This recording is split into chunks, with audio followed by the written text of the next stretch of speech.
Good morning and a happy new year. We're out in the Northern Fells this morning. We've got 5 Wainwrights to do, including a good one. We've got Blencathra to do today, so I'm really looking forward to that. It's a nice, cold, frosty day. We're going to get some snow up there, I think, on Blencathra, and it's going to get down to -13, if not colder. So I hope you're cosy, because this is going to be a chilly one.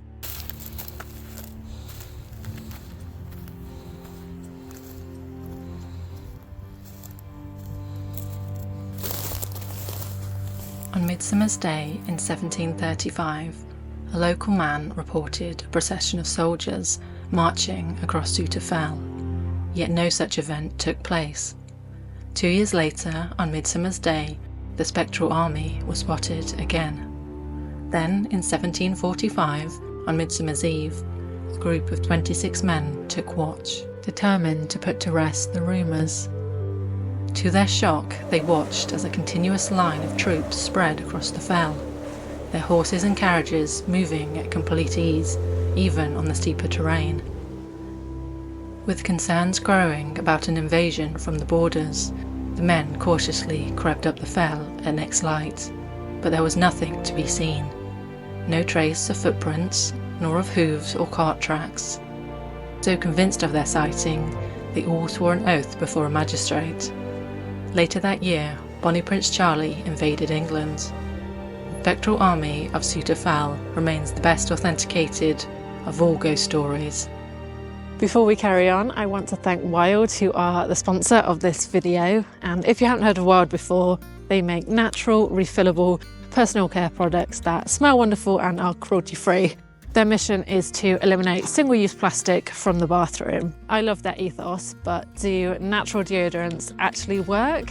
I've used them for 5 years now, ever since they first launched. Ryan was a bit more sceptical on whether they would actually work for man's sweats. So when I first worked with them last year, they sent me a new personalised case, and you get a case for life. Ryan sort of sneakily used my original case and helped himself to my refill scents. He didn't know that you get all different scents, so it made me laugh because he was actually using the Sugar Plum Fairy scent. So when I asked him why he's still using it, he said to me, it does what it says on the tin. It keeps me dry, odourless, and doesn't irritate my skin. And he's actually been on K2 base camp with a deodorant that caused actual burns on his underarms. So the really good thing about Wild, one of the many good things, is that they are free of aluminium salts, parabens and sulfates. So if you want to give natural a go, you can get 20% off all Wild products with my code FABLES20. So that is the first Wainwright of the day done. 1 down, 4 to go. Really looking forward to getting up to Blencathra. Looks amazing in the snow. We always seem to get such a good winter day in the Northern Fells.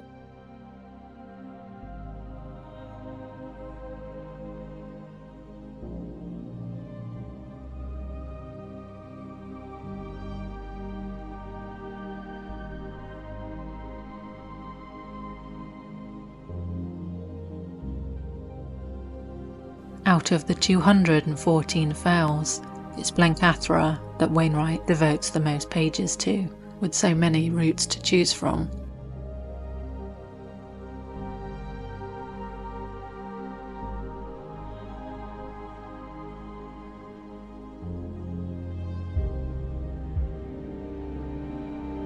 Ordnance Survey maps previously used the name Saddleback, but Wainwright popularised the older Cumbric name Blencathra.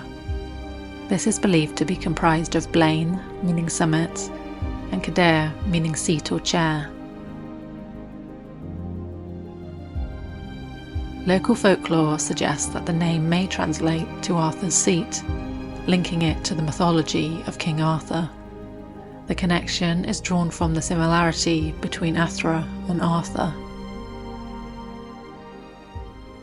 So we've just dropped off the top of Blencathra. We didn't hang about too long as it's pretty busy up there. So we're heading down now to a fell that will be very quiet, and that's Mungrizedale Common. And I'm really glad that we're doing it in these winter conditions because the ground is frozen where normally it will be very much boggy and muddy. So I think what we're going to do is head down there and have some lunch. The sun's shining over that way, so it'll be really nice to pick up some winter sun. Always very welcome in January.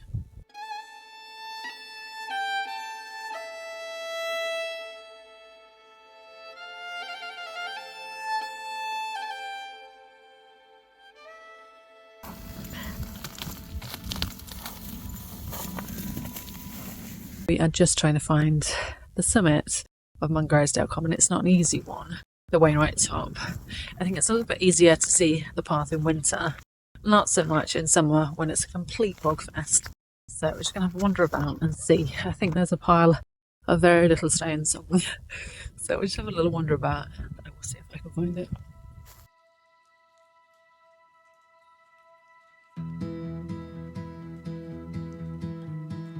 Wainwright notes that Mungrizedale Common's natural attractions are of a type that only appeal to sheep, and it was even devoid of sheep this day.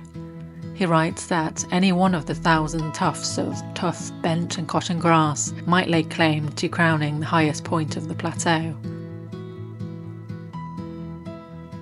1,000 tufts, yet not one can be comfortably reclined upon, he complained. So it was a good job then that Ryan surprised me by bringing along one of my Christmas presents, an ultra lightweight camping chair.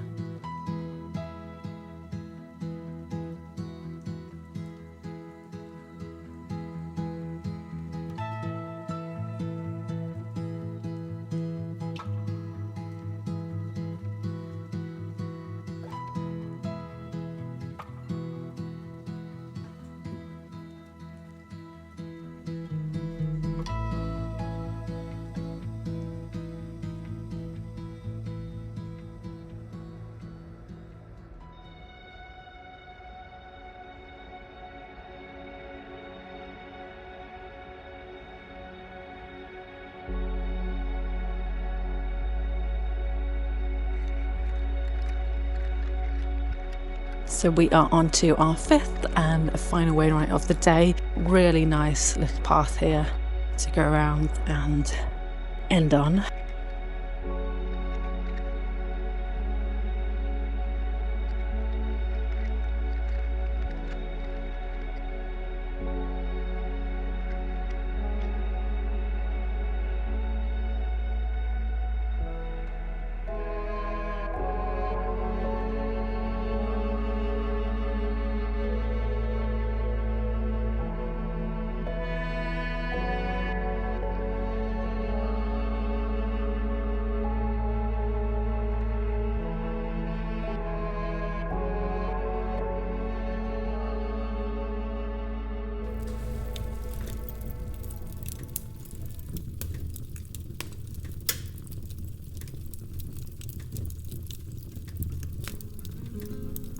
I hope you enjoyed coming along on that snowy hike and seeing some more of the Northern Fells. Blencathra is one that I've been wanting to do. I've been saving up doing for some particularly good conditions. Today, for a winter's day, yes, very cold with the wind chill, but you can't ask for much better in terms of it being dry and clear and sunny. It's going to get even colder here over the next week or so, and if you didn't see my previous video, I shared a little bit of a glimpse into our new home, which is this very old cottage which has antique single pane glass, so it gets very, very cold.